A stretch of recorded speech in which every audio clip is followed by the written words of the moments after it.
Okay, peace. You're still fresh, still got a lot to talk about. It's always going to be a lot to talk about. People make videos for nonsense all day.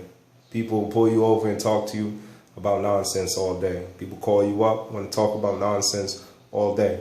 We can go over this over and over again. So it's always worth it if someone has something beneficial to say, someone has something good to say, share it.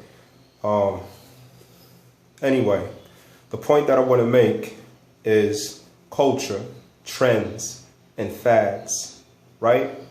Traditions, things like that. Women, I'm talking about women. I already touched on two subjects about women. This is the third one. It's critical, it's so important. We will never stop talking about women, because to talk about women is to talk about life. It's to talk about, functions of universe that are critical to our ability to understand ourselves and to understand why things are or are not working, Anyway, some women realize it and some do not, that you are the weather maker. You control the weather, you control the atmosphere, you control the tides of culture, of trends, and of fads. If there's going to be a trend or there's going to be a fad, if there's going to be something that the young men desire to do, cosmetically especially, it's going to be approved by you. Women are the ones who approve life to exist, or to continue existing, or to exist again. Every man that you look at walking on earth, or every woman that you look at walking on earth, it started with her consent. It started with her consent to lie down with the man that she approved of, right? And consequently, I exist, you exist, everybody exists. Now, there's always exceptions, to how, some people get here, but generally and naturally, that's the situation, and how we all get here. A woman approves of a man. She lays with that man, right? And then the consequence or the outcome is there's a child that's born as a symbol of that moment of power, right? Okay.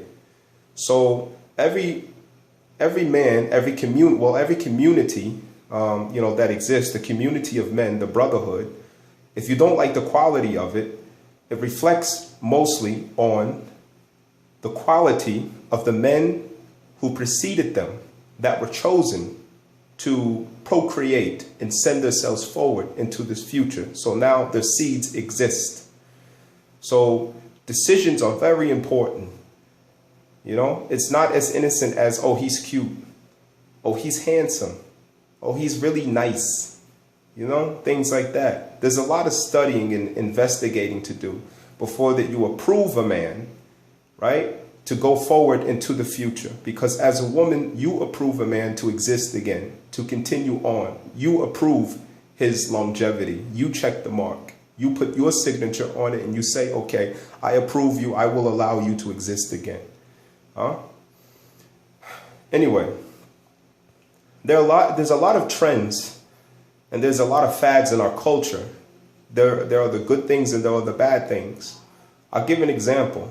Let's look at the sagging pants. A lot of our young people, it's not one of the worst things, but it's just something to use as as an example.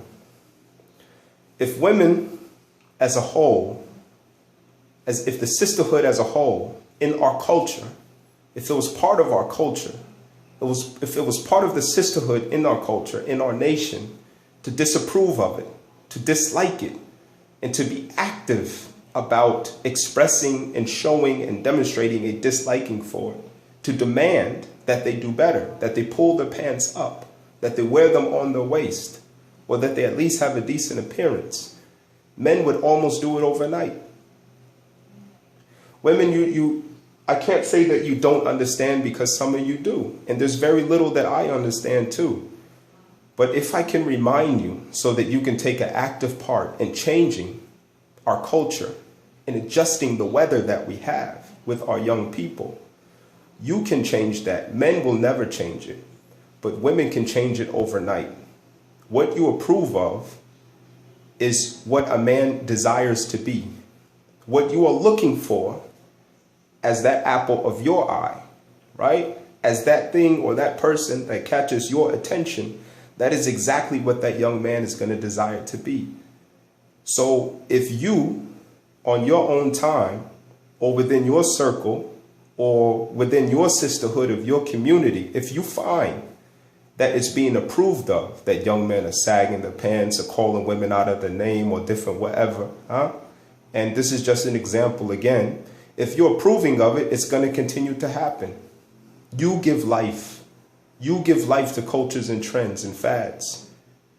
If you say, no, no longer, no more, we won't entertain that as a sisterhood together collectively, hopefully, as all together, young men will desire to change overnight. Overnight. What women says goes. She is the real lawmaker, and it's the man who follows behind and enforces that law. Women create law. Women do that. You can change culture. You really can. A lot of these ugly things that are going on in our community that young men do, you can change that if you all together talk about it, pass it around, promote it, right? Stop on the slick promoting things that's bad for the culture. You know, homosexuality, these gay men and stuff like that, you know, it's women who promoted that. Women are all their best friends. Women are the ones who egg that on. Who said, oh, it's okay. You know, I don't judge you. You know, it's all right. I love you. I love you, best friend. You know, and all that other stuff. Hanging out with them, going to the club with them, right? I'm not saying this as a judgment, but what I'm saying is, look at how powerful you are. Good or bad is your own personal decision or will or choice. Rather, that's a good or bad thing, whatever. We're not talking about, that's not the subject. But what I'm saying is, look at how much power you have. Right? Just be aware of it and make use of it.